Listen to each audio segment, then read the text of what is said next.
assuming we have some new people here in just a second. So anyways, since we last talked about your book, The Pulitzer Saga, we put it on a book club called It Has to Be Read, which goes with my online commentary, It Has to Be Said. We can't do a third one that rhymes or people will think it's weird, you know. That's But great. Thank anyway, you. and in the meanwhile, by the way, my wife read your book, The Pulitzer Saga. So now it's become a family thing. And Oh, thank you. in addition to which, we made it a book club. And she's a very well-read person, and her passion is reading history. So it was like you wrote your book for her. Oh, isn't that nice? Thank you so much. Yes. Please. So, you know, when the talk show host starts having his family read the books and comes back to do a second program with you, you can just sort of take a wild guess as to whether I like your book or not. And makes a book Thank you. club to host it. But anyway, let me introduce you properly. This is In Okay. Conversation with Frank Schaeffer. I am Frank Schaeffer. This is a podcast, YouTube live event that then goes to Facebook and the dozen or so other crazy new places that Ernie, my redoubtable producer, puts us, whether it's TikTok or whatever it might be. So we're kind of everywhere. And today we are revisiting with Linda, who wrote this book, The Pulitzer Saga, which is one that we already did a whole program about. It's the story of her family. They were in Hungary, very successful people, Jews living in Hungary before World War II. It is the story of their life and then their death. And we'll revisit one aspect of this with you, Linda, and that is just how you didn't know anything about their story. I know we did it before, but it's really a remarkable thing.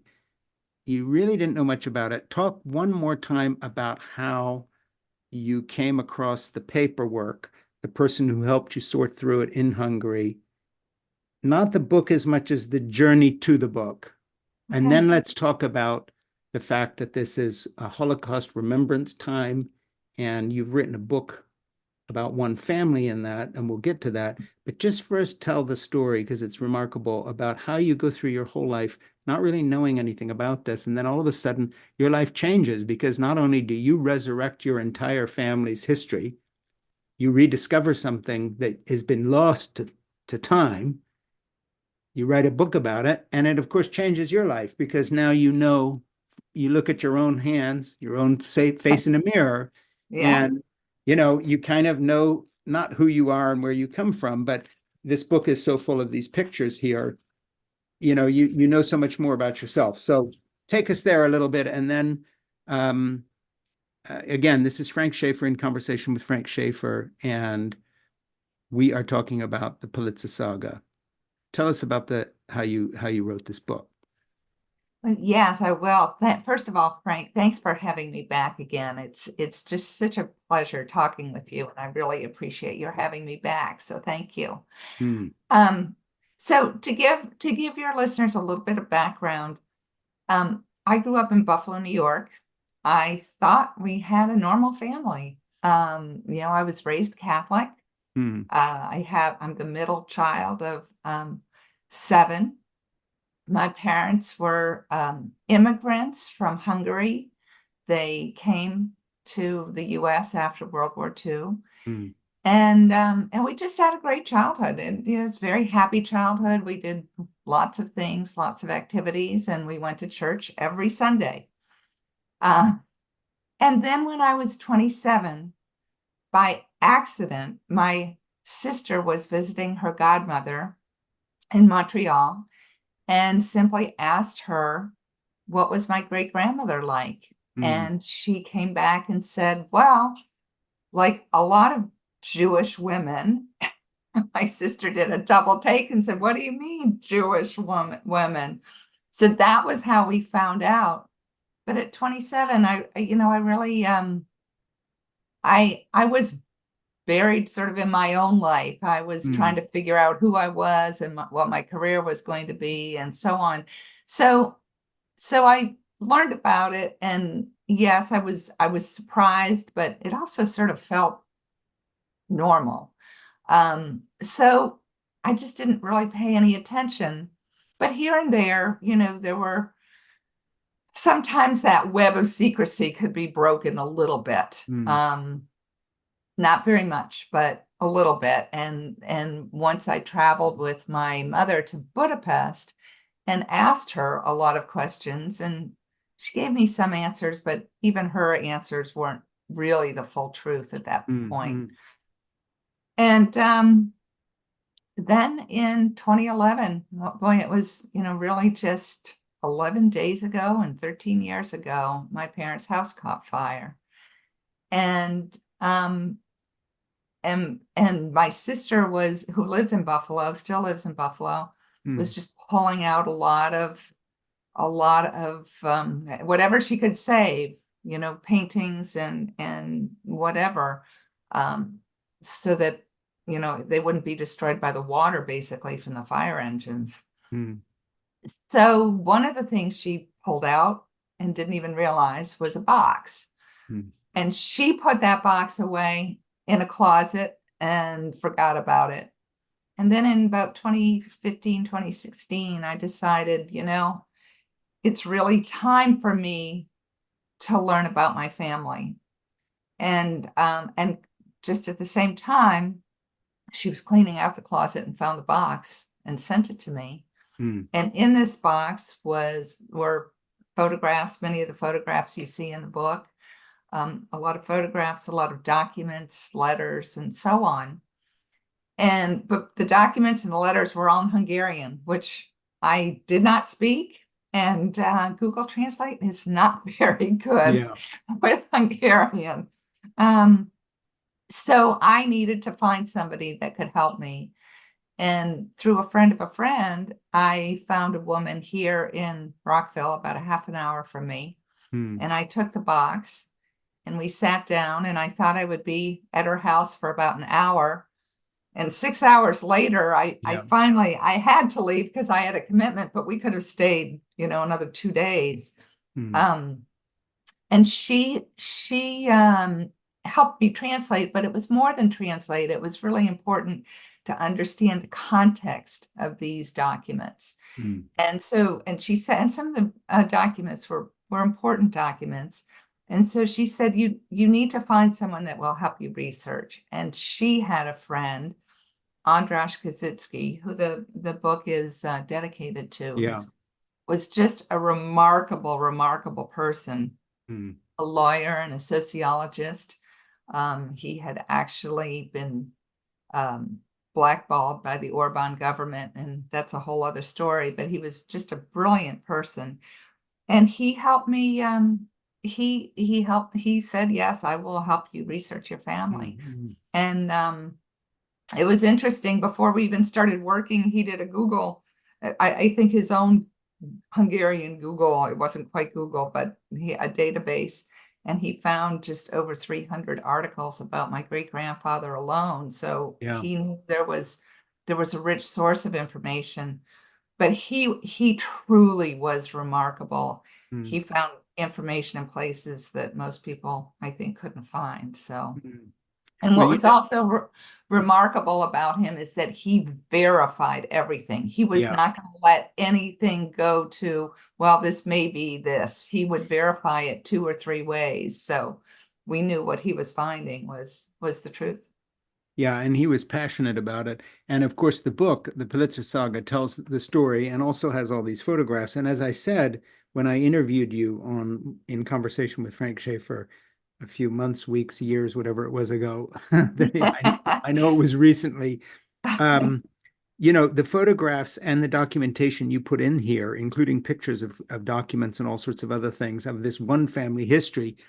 I think I mentioned it last time when we talk about the Holocaust and Holocaust survivors. When you hear the big numbers, it just sort of blurs. But when you get into the story of one family, if that story is brilliantly told, which you did Oh, brilliantly thank tell you. it, and if Thank it is you. backed up by documentation, so not only is it true, but you get into the minutia of real family history. And then in addition, you have these amazing photographs. Fortunately, your family was well photographed given the time. And then you find a researcher who is passionate and an expert in this field and brings a huge context to it. You know, your book is unique, and Thank you. people need to read it. We talked about the book in depth last time. It will be on our book club. We're doing everything we can to get people to read it. But now I want to change the subject a little bit because we're talking about the kind of collective memory of the human race of the Holocaust and memorializing it. It happens that last week, I think it was, I interviewed another author, um, Barbara Fagan, My American Dream, this book. That's actually her picture at 2 years old on the dock Wow. after she arrived in the States, and a newspaper happened to snap this of, young Jewish girl arrives in 1940 after a Wow. 17-day journey across Russia with her parents in a train. Another story, weirdly similar to yours, and I have a reason for bringing this up, in the sense that her discovery of her parents' history, she was not raised Roman Catholic. She knew that her father was Jewish, but that was it. We didn't talk about this. And he Okay. went from an executive position in Germany, in Berlin, having fought and been injured in the First World War, thus thinking he was safe as a veteran who had won medals for his service. They got out in 1940 from Germany through Russia and Japan. And that story was not one her parents wanted to talk about in a little town in Washington State. She went on and became an immensely successful executive who broke a lot of glass ceilings in the advertising business. And you're both incredible people, but you have something in common. You come from families who had suffered to an extent and lost to an extent that they did not really want to pass this on to their children. It was too hard to deal with. And so I want to talk about that. I want to Yeah. talk to you about her, and I want you to imagine your own parents and just the enormity of what people go through. And I'll bring up something personal that is a tiny little window that I have into it, and that is I have a Marine son. He's out of the Marine Corps now. Who at the beginning of the war in Afghanistan fought there. And what's interesting is John and I are very close. He lives across the street. I do childcare for 3 of his kids. That's And we wonderful. are really close. But we've never had one discussion since 2004 when he did his last tour in Afghanistan. He did 2 in Afghanistan, 1 in Iraq. There's one thing we don't talk about, and that is his experience in Afghanistan in combat. I don't feel it's my place to bring it up and talk. We talk about everything else. By the way, we exchanged such detailed letters when John was in boot camp that we actually made a book out of it that became a New York Okay. Times bestseller, believe it or not, called Keeping Yeah. Faith, a father-son story about love in the United States Marine Corps. No problem. Boot camp experiences, being a Marine, training, fine. But the curtain comes down in terms of the tour in Afghanistan. And I just think, okay, he's dealing with it well. He's doing his own thing, but we don't go there. And what's interesting is some Marines are very gung-ho about having been Marines. But they go to the birthday party, they go to the celebrations, they do stuff. But John is very proud of having been a Marine when he talks about boot camp and training, but he doesn't do anything of that sort now. He been there, done that, we're done. Yeah. So the only thing his kids ever hear about the fact that he was in the Marine Corps and fought in a war is that Jeannie, my wife, and I tell them, because John doesn't go there. And that's a link. It's too big. It's too hard. It's too awful. I'm going to shut up now. And you're going to tell me about Jews in America, Jews in the world. We're talking about the Holocaust Memorial. So let's zero in on one thing that you really are an expert in. Families who suffered to the extent that children went through whole lives not knowing what really happened. And you're kind of one of those people. So talk at length about that because it's a fascinating subject and in a way, a window into the memorial of what was suffered by Jews globally, not just during the Holocaust, but all the pogroms and all the persecution and all the suffering and all the connections back through all of history and Western history in particular, whether it was Martin Luther and the Reformation, touch it where you will. This is a horror story. So it's a heavy one. And, John was in 2 combat tours and doesn't want to talk about a 1.5 year stint. The Jews have been doing this for 2,000 years. Yeah. So it's a very broad question, No but kidding. I'm gonna start with me because that's sort of what I know best, right? The secrecy, and as I said, we had a wonderful childhood, but there were clearly secrets. There are always secrets. Mm. And I think when you're a child and you know there's secrets, but you don't know what those are, you think there's something wrong with you. So I think, like, when I was young, growing up, all my friends were, Girl Scouts, Boy Scouts, going to summer camp and all of that. We were never allowed to be in Boy Scouts, Girl Scouts, summer camps, all of that. Mm. And, it was, hey, I wanted to be like everybody else. And it was upsetting. So when I learn about what my father went through, starting, I think I don't know the years, but I would say probably when he was 14, 15 on, they were forced to go to their Boy Scout camp. It wasn't exactly like Boy Scouts. Yeah. But it was clearly preparation for the Nazi, for being a Nazi. Yeah. And so there was that aspect of it. But then also, I think then what happens and Hungary stayed out of the war until 1944. Yeah. So they were, quote unquote, lucky until then. Mm-hmm. That the war didn't come to their doorstep. And my father started medical school in 1942. But then I'm trying to remember the dates. I think it was May of 1944.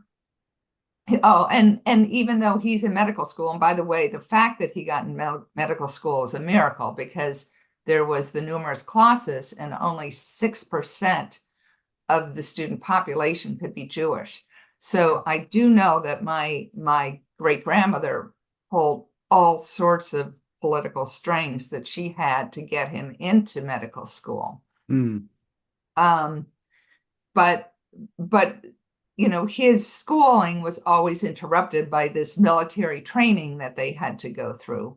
And that was the Hungarians who, by the way, in their first interview with me, we both talked a little bit about the fact that pre-Germany and Nazis and fascism, Hungary itself was such an anti-Semitic country that they were already zeroing in on the Jewish population to the point that when the Nazis showed up, the Hungarians all too happily worked with them. I don't want to interrupt your flow, but we need to add that. No, I think that's important because the Arrow Cross, they were called the Arrow Cross. That was the Hungarian Nazis, and they were more brutal than the Nazis. It was horrible. Yeah. But so at any rate, in 1944, May of 1944, my father gets called up for labor camp. And it's one of the sources of information is a book. I think I mentioned this in the last when we had our conversation, a book that was written by my father's cousin about those years. And my father's cousin was autistic, so he remembers everything really well, and he'll remember what people said and what they wore and what they ate and what they listened to, but he doesn't have any emotion or any filter. So his comment in the book is that my father was a little bit spoiled before then, and he came back a man. Yeah. So, Yeah. but the letters, one of the things that were in the box were the letters between my father and my Mm. mother during that period. Yeah. They hadn't yet been married. But they were engaged. Mm. He proposed to her the day before he left for labor Mm. camp. Um, and it was heartbreaking. I mean, that they were treated like, you wouldn't even treat your animals like that. Yeah. And it was backbreaking work, and it was horrible. So that's one experience. But the thing that's remarkable, I think, and I still haven't been able, we never really were able to find out everything about it. The labor camp where he was bombed. And for some miraculous reason, my father and 5 other men that were with him, conscriptees, were in the woods far enough away that they were not injured at Mm. all. Mm. And what's interesting about it is these 6 men then together escaped. Mm. And I think they were friends. They knew each other. They were, one became an amazing concert pianist. The other was a world famous economist. So they were all friends Yeah. together, but none of them would talk about it, and none of them would talk about it to their any family members. Yes. Um, and after my father died, I did find a letter between the sons of one of the his fellow conscriptees, Yeah. um, and and he had tried to find out information, and so we found out little bits and pieces. Mm. But it was just so traumatic that these 6 men could never talk about it. Yeah. Yeah. Let me just pause a minute here and reintroduce you. We're talking to Linda, who wrote the Pulitzer Saga. This is Linda Ambrus Broenniman. Did I Yep, say it got it correctly? right. You got it. Perfect. And this is in conversation with Frank Schaeffer. Linda is the author of the Pulitzer Saga. It's a has to be read book club special selection commemorating International Holocaust Remembrance Day, which is January 27, 2024, or was. And May 5, Linda's mother, Clara Ambrus, will have a city mural in Buffalo dedicated to her memory. I'm going through these notes. So anyway, please subscribe to In Conversation with Frank Schaeffer on Apple Podcasts, and my Substack, It Has to Be Said commentary, and my book club, It Has to Be Read, at frankschaeffer.substack.com, and we will continue to talk about this book. But Linda, let's continue here with the question I brought up, and that is the it isn't exactly silence, but the quality of the horror, I guess, put it this way, the quality of the horror of the Holocaust, and I sort of tied it to my son's experience in combat, which I'm not equating at all. The Holocaust is totally unique, but just as a window into people who don't talk about things that happened to them, whether it's almost dying in surgery or whatever else. But I think one of the witnesses to the Holocaust, the suffering, the trauma it caused that you talk about in your book, wonderfully reconstructing the history of your family, is this silence. I mean, if anybody wants to know how bad was this, how big a deal was it, compared, for instance, to the eyewitness reports from the Civil War, or even all the people who were in combat in World War II, some of whom don't talk about it, but a lot of histories come out. The number of books that have been written by people who have been even in the Vietnam conflict that has been horrific and put 60,000 homeless people on the street that are still out there that never reintegrated. These are all horrific things, but I don't think there's anything in American history comparable to the silence of the first and second generation of victims of the Holocaust who wound up on our shores. And as a weird little footnote, I just want to interject one thing. One of the shocking little aspects of this story, and I'm going to ask you if that impacted your family at all, and forgive me if it's in your book and I forgot this, but as I've read more about this history, I have been personally mortified as an American to learn that our State Department had so many anti-Semites in it at the time that they did everything in their goddamn power to block people who were trying to get into the States and escape.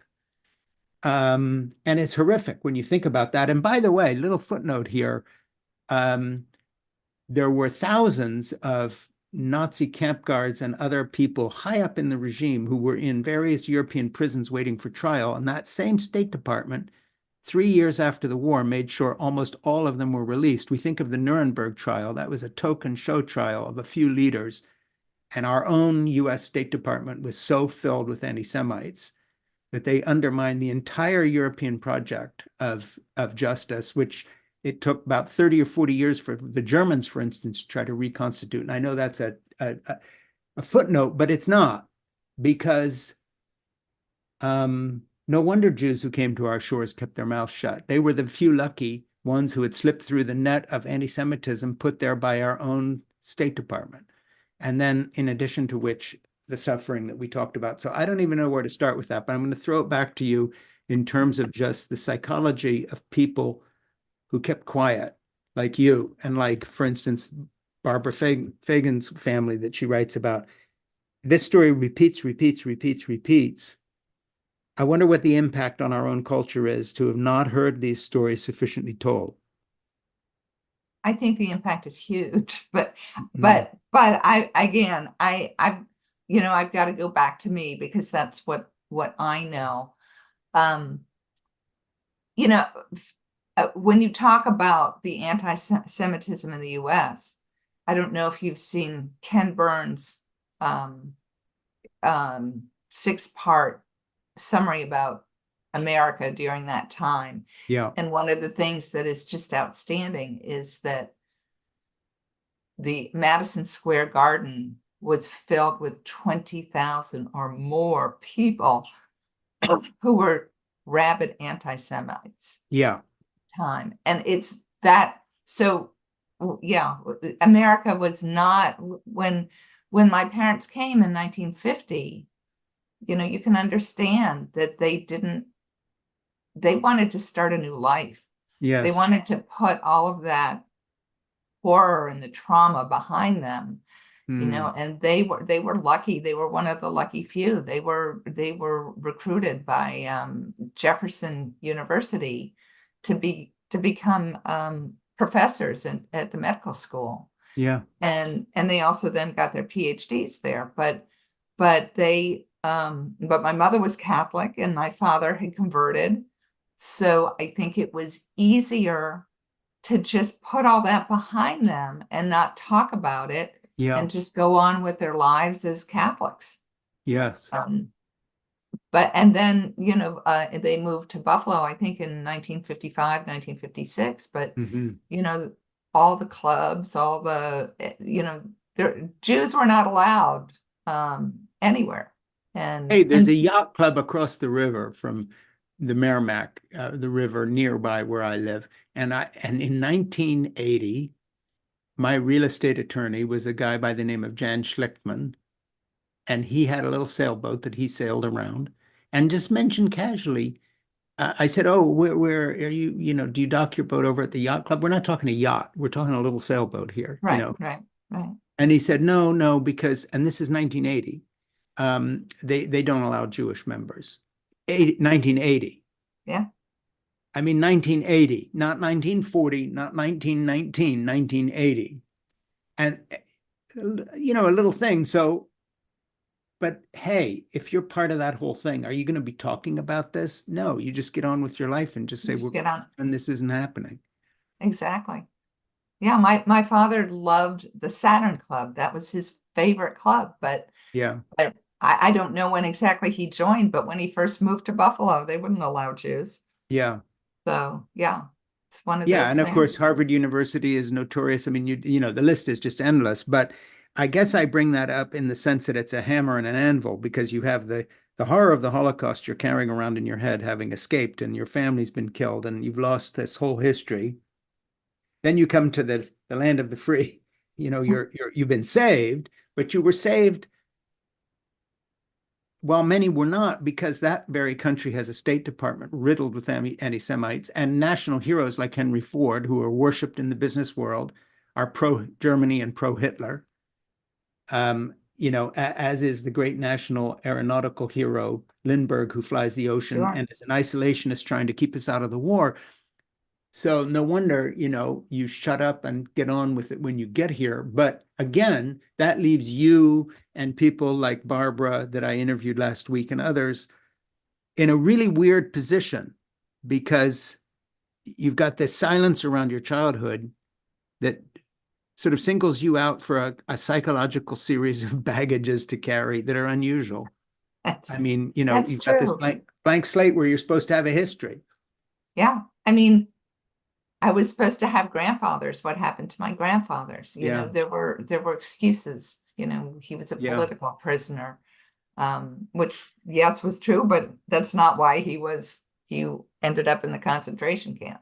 And so we didn't have those ancestors that everyone else did. We didn't yeah. have cousins and this huge family. So yeah, so I think what happens personally, again, sort of back to knowing that they're secrets, but not knowing what they were, you Hmm. always think there's something wrong with you. And Yes. you create this shell around yourself because I don't know what's wrong, but something's wrong. I'm Yeah. not like everybody else, but Yeah. I don't know why. Yeah. And so it becomes very uncomfortable. And then finally, I think it takes a lot of courage to break through that. And a lot Can of I people just ask you, can't. I want to interject something here, because if this was our first conversation, I wouldn't do this. And about 20 minutes ago, I forgot this was a podcast. It's just like you're in my office now. Um, I'm being serious here. We're just talking. So don't go there if you're uncomfortable. But I,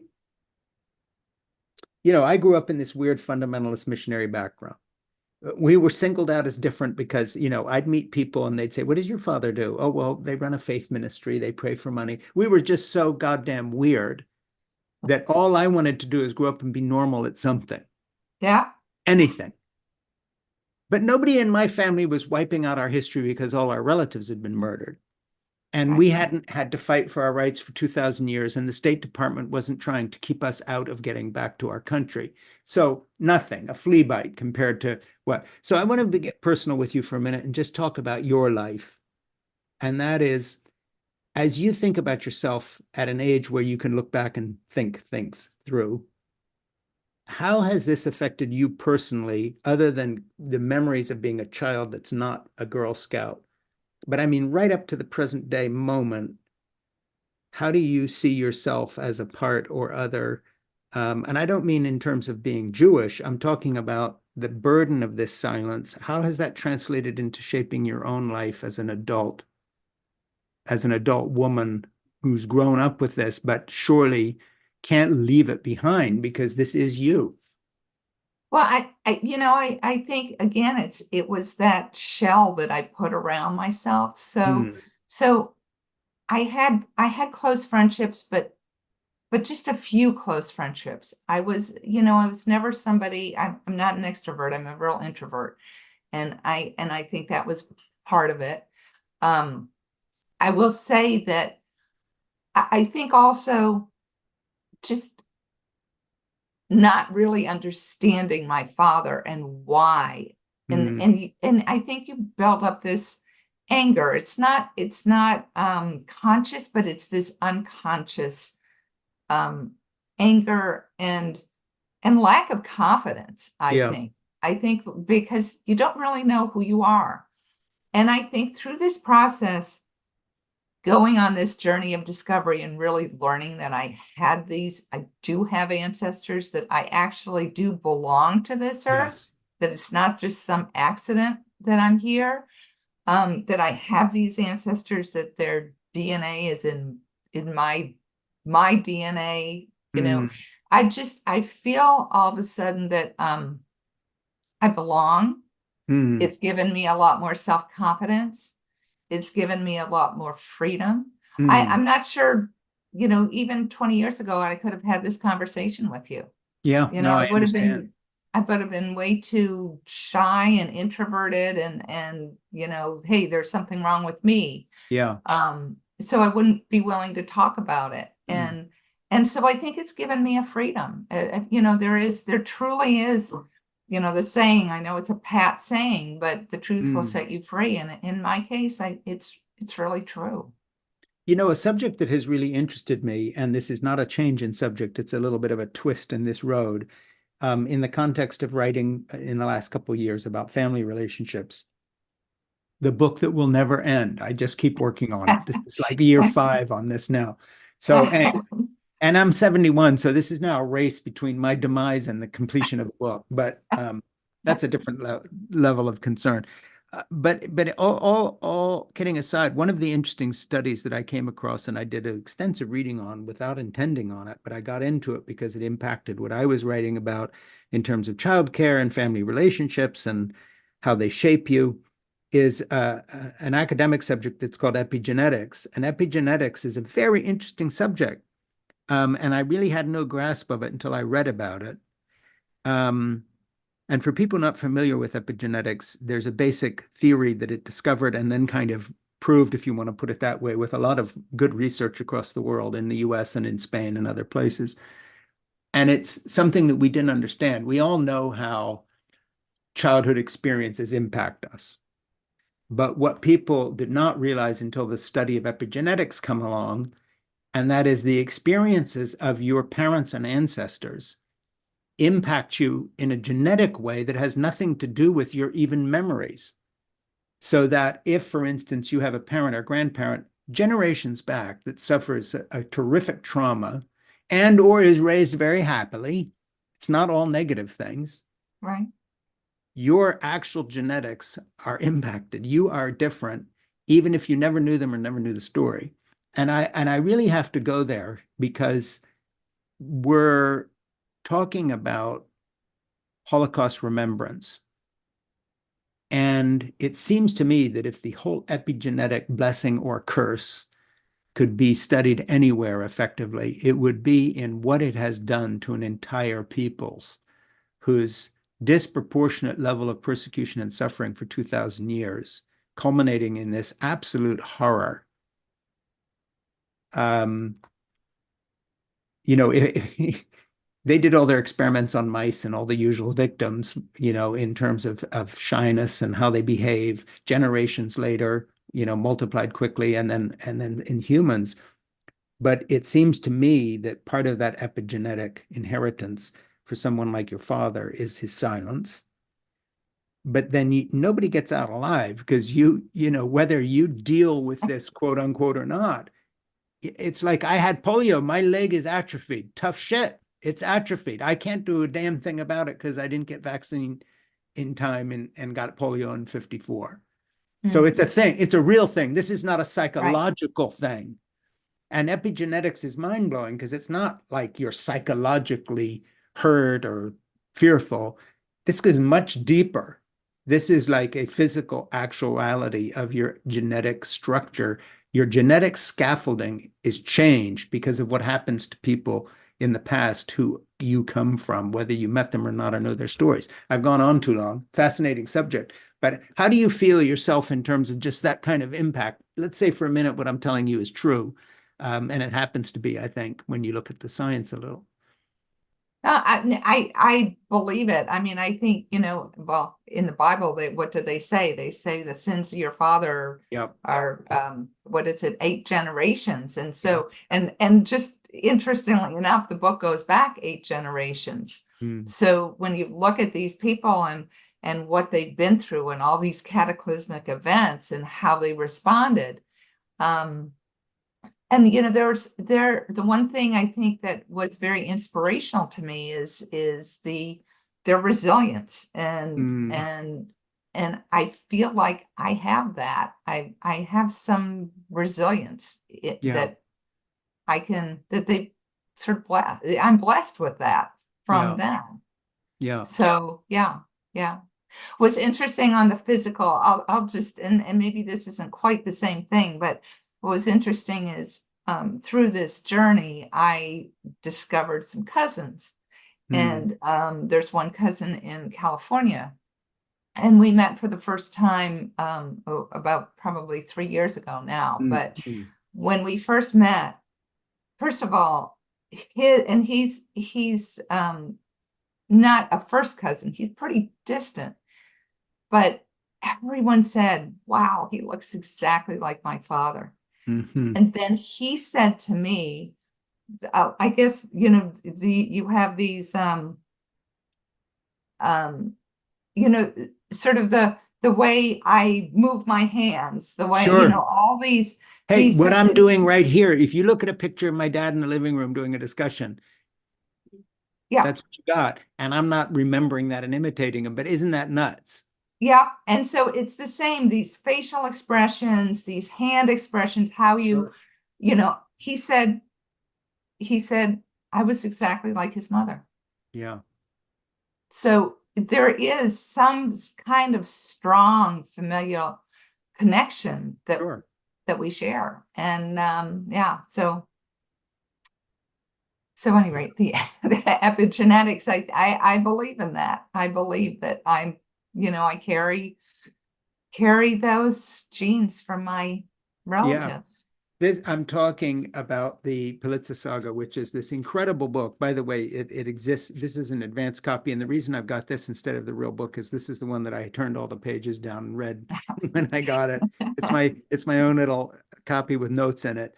And it's an incredible book. It's the history of an entire people told through the remembrance of one family.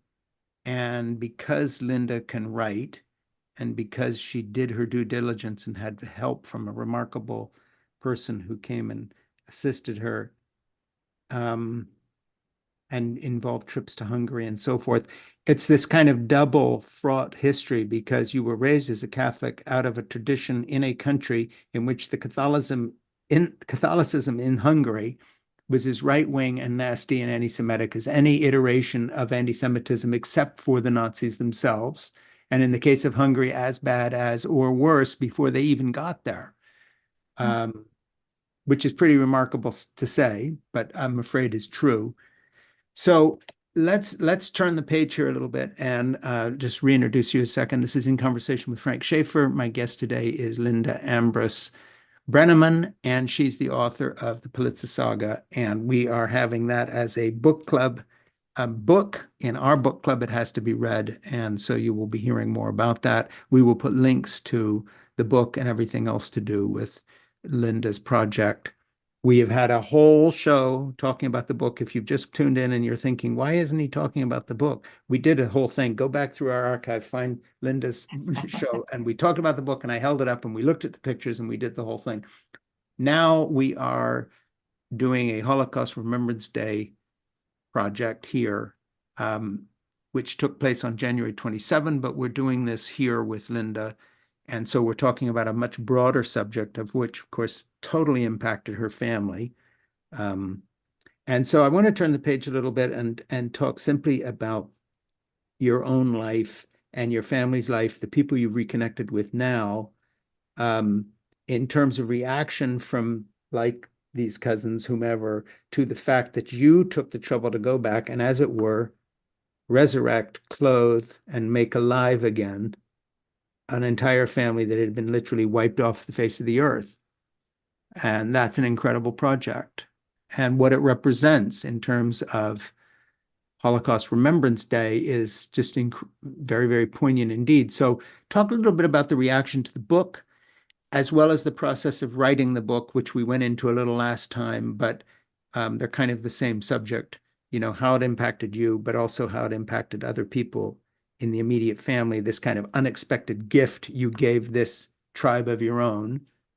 If you want to go there a little bit, I'd be interested, because of course there's millions of Jews across the world who have resurrected their own memories in a similar way. Also families that had this kind of wall of horrified silence. Yes. It's a big story, Linda, and you touch on it deeply with your own project. That's all I need to say. Well, you know, what's interesting to me is I'm going to go back to the wall of silence for a Mm, second mm, because as I was researching the book and reconnecting with people in Hungary, specifically in Hungary, I'm going to yes. talk about. I mentioned my father's cousin who was autistic. He was also from a very, very large family, the Virons. Mm, And I connected with two of his nieces. And they told me a remarkable story. If you remember, what's different in Hungary is after World War II, they had about 2 years where they were trying to form a democratic government. mm, But then the communists started to put the screws on and sure. got tighter and tighter and tighter. So, by 19, I think 48 or 49, it Yes. it was a communist country and it was brutal. And they were just as anti-Semitic as the Nazis were, quite frankly. Yeah. And they were worse. My grandmother and my great grandmother were expelled. They weren't allowed to be in their house and so on. But at any rate, connecting with these two nieces, they also didn't know they were Jewish. And when they were maybe 14, 15, and they're my age now, in their 60s, Mm, they went on a school trip. And the teacher was talking about, I don't remember the details of it, but the teacher was pointing things out and saying how horrible the Jews were yeah. and really denigrating the Jews. So they went back and were telling their mother about this field trip they had and the comments that were made. And their mother sat them down and said, well, you're Jewish. Mm, And this has happened again and again and again, throughout Hungary. You can imagine with most sure. families because the communists um, wouldn't really allow any religion to be practiced. Yeah. And that's really why now there's an exhibit in the Rambach Synagogue that is based on my family stories. Yes. And the Yes. reason for that exhibit was to sort of be an inspiration to other Hungarians to learn about their own history. Well, and maybe tell their So stories too. exactly, Maybe exactly. not So hide. there's a whole room set up Mm, where they can do this. They want them to go and start to learn about mm. their own histories, their own stories. Yeah, you bring a point up here that I want to go to next. It's a great transition. Unrehearsed, by the way, if anybody's watching this.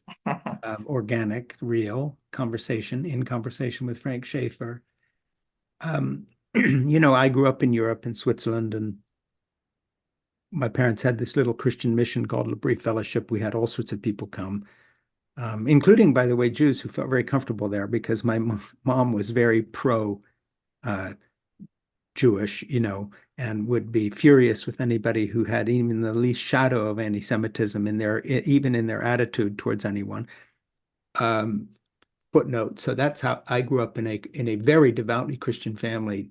It was incredibly aware of all of this, and because my dad came to Europe in 1947, um, under the auspices of the U.S. military as a pastor to help with youth in bombed out cities. They didn't have to have the history of modern Europe explained to them.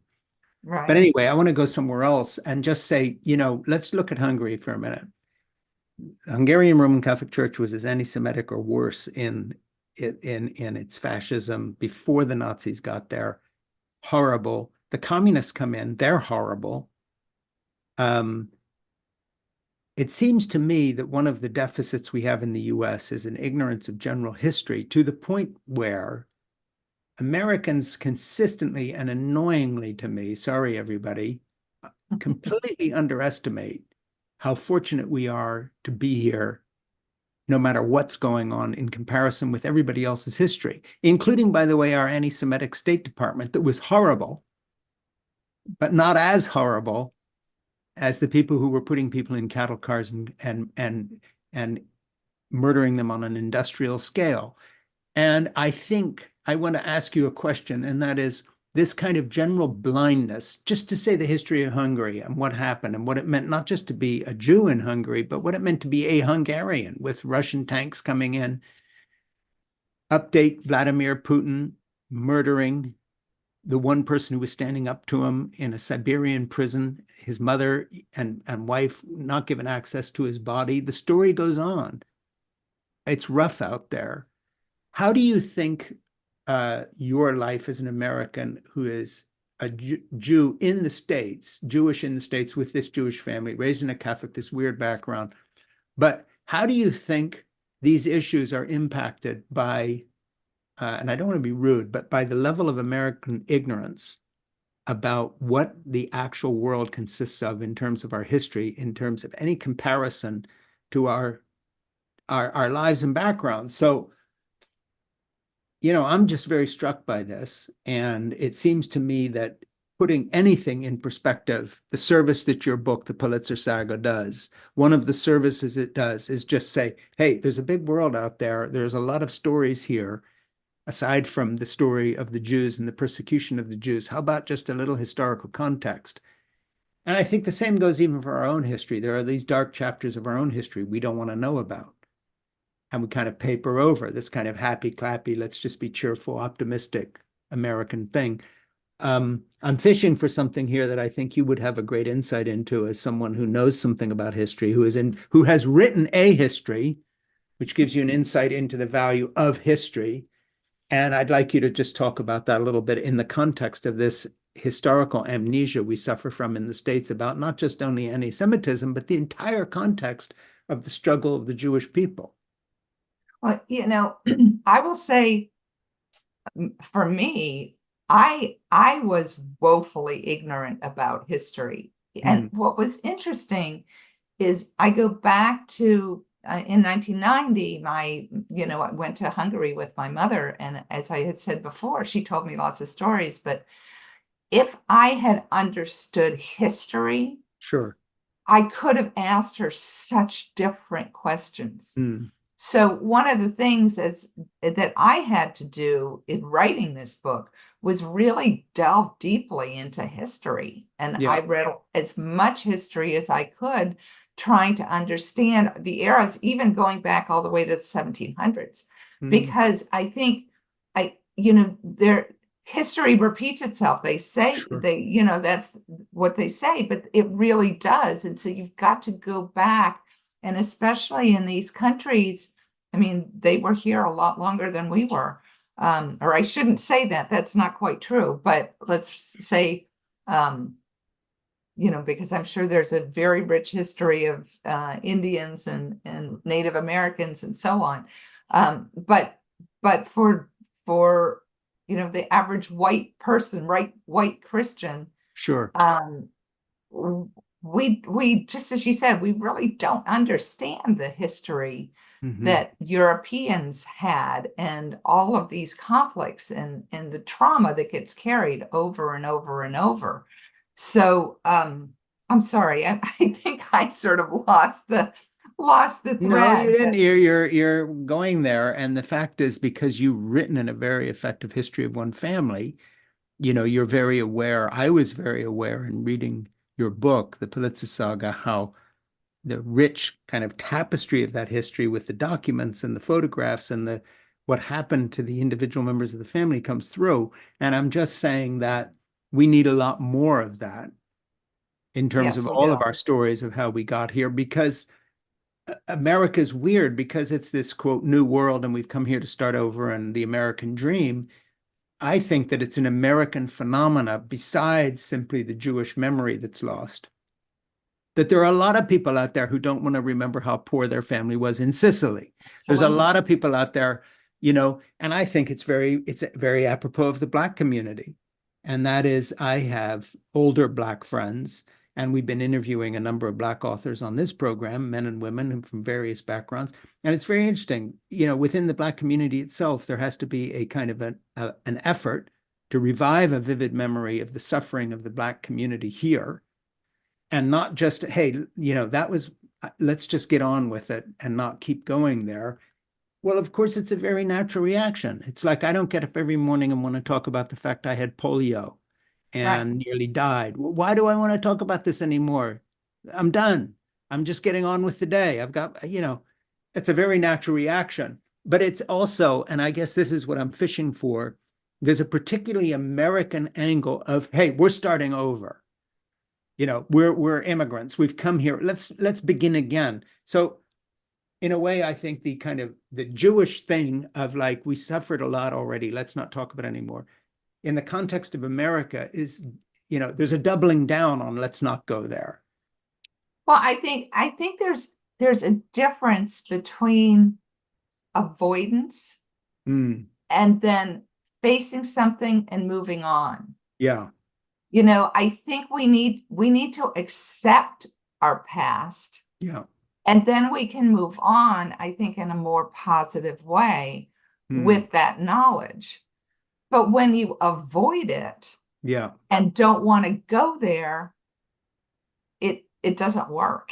Mm, And it comes out in a lot of ways. And I think truthfully, going back to my own story and my father's story, I think he just wanted to move on without accepting and facing what happened to him. yeah, And I think it came out in some very negative ways. yeah, He's a very brilliant and a complicated person and excellent doctor. And he had so many students that absolutely loved him.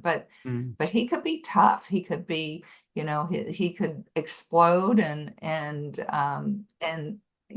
I think that really affected his children. yeah, And it was and the explosions were not they seemed to come out of the blue. yeah, So, and if you read Dr. Egger's book, The Choice, she was absolutely brilliant. She yeah, became a psychiatrist, but she was a Holocaust survivor, Hungarian Holocaust survivor yeah, herself. And we have to deal with our own anger. We have to deal with it and forgive and so on, so we can go on in a healthy way, mm, not in an unhealthy way. So I think it's nuanced. mm. It's Well, Linda, nuanced. Linda Brenneman has written this incredible book, The Pulitzer Saga. We've done a whole program on it already. It's in our book club. It has to be read. And it's a really important book because it tells the story well of one family, and it is like a window into a vast continent of untold story and untold suffering. And um, I would like to just kind of ask you one more question. And again, I don't want to put you on the spot, and this is again unrehearsed, so forgive me for springing this on you, but we're doing this Holocaust Remembrance Day a little bit late here. And you're a historian, you've written this family history. I mean, you're not a professional historian, but you're a historian and you're a good writer. And I hope people read this book. But the question I'm going to leave you with is this: how? And it's an odd question. It's a difficult question. Um, on something like Holocaust Remembrance Day, how do we do the remembering in a way that doesn't just mark this as a token? You know, um, where Black History Month, and so white TV people misquote a line out of Martin Luther King Jr. It becomes a tokenism in a way. What is the way that we can take Holocaust Remembrance Day and make it meaningful and not have it be a day, but have it be a frame of mind for Jews and non-Jews alike in the United States of America? How do we do this right so it's not a token? There's the Jewish saying, when somebody dies, they say, Mm, may their memory be for a blessing. mm, And I think for Jews, saying their names, remembering the names, remembering these were people, each individual yeah, different, every yeah, person different, but actually saying their names out loud mm, and saying, may their memory be for a blessing. yeah, And again, you started out the show with there were 6 million, and you can't wrap your head around 6 million, but you can wrap your head around one or two or a family. Yeah. And I think saying their names out loud is, Mm. and remembering them is the best we can do, I think. Yeah. Well, on that note, let me just finish by saying what I told you at the beginning of this, that Jeannie and I both read the book. As we read, we say names, and we have said the names in our minds of every single person you brought back to life. Oh, thank you. Thank you. So, It means a lot. Thank you. yeah, tough subject, but in this household, your family's remembered and loved. Thank you very much. It's Yeah. so meaningful to me. Yeah. Thank you. So, Linda, thanks for writing this book. And we're going to have it as a book club thing. It's the Pulitzer Saga. It's a very meaningful book. It touched me deeply. Thank you for doing the work, and Thank you. blessings on you. Thank you. Thank you for having me, and blessings to you too. Thank you.